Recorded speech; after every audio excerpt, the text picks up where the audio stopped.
அண்மை செய்தி. சாம்சங் தொழிற்சாலையில் ஊழியர்கள் போராட்டம் நடத்தி வருகின்றனர். ஊதிய உயர்வு உள்ளிட்ட கோரிக்கைகளை முன்வைத்து இந்த போராட்டம் நடைபெற்று வருகிறது. CITU ஊழியர்களின் காலவரையற்ற போராட்டத்தில் 1000க்கும் மேற்பட்டோர் பங்கேற்றுள்ளனர். அண்மை செய்தியாக பார்த்து வருகிறோம். சாம்சங் தொழிற்சாலையில் ஊழியர்கள் போராட்டம் நடத்தி வருகின்றனர்.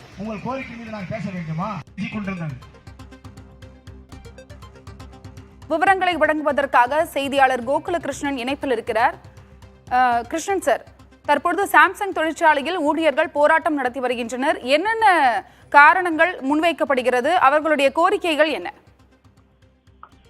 நிச்சயமாக, அதாவது காஞ்சிபுரம் மாவட்டம் ஸ்ரீபெரும்புதூர் அருகே சுங்குவாசத்திரம் பகுதியில் இந்த சாம்சங் தொழிற்சாலையானது செயல்பட்டு வருகிறது. இந்த தொழிற்சாலையில் இன்னும் ஆயிரக்கணக்கான தொழிலாளர்கள் பணிபுரிந்து வருகின்றனர். இந்த நிலையில் கடந்த 10 ஆண்டுகளுக்கும் மேலாக பணியாற்ற வரக்கூடிய தொழிலாளர்களுக்கு தொழிற்சாலை நிர்வாகம் ஊதிய உயர்வு உயர்த்தி தரவில்லை என தொழிற்சாலை ஊழியர்கள் புகார் தெரிவித்து வந்தனர். இதை தொடர்ந்து அவர்கள் CITU தொழிற்சங்கத்தை தொடங்கினர். அந்த சங்கம் பதிவு செய்ததை தொடர்ந்து அதற்கான அங்கீகாரம் அந்த தனியார் ஆலை இவர்களுக்கு வழங்கவில்லை.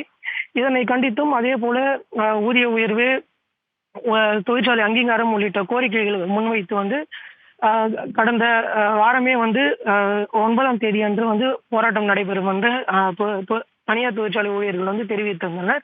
அதன் அடிப்படையில் தற்போது CITU மாநில செயலாளர் முத்துக்குமார் தலைமையில் 1000க்கும் மேற்பட்ட ஊழியர்கள் பணிகளை புறக்கணித்து காலவரையற்ற போராட்டத்தில் ஈடுபட்டு வருகின்றனர்.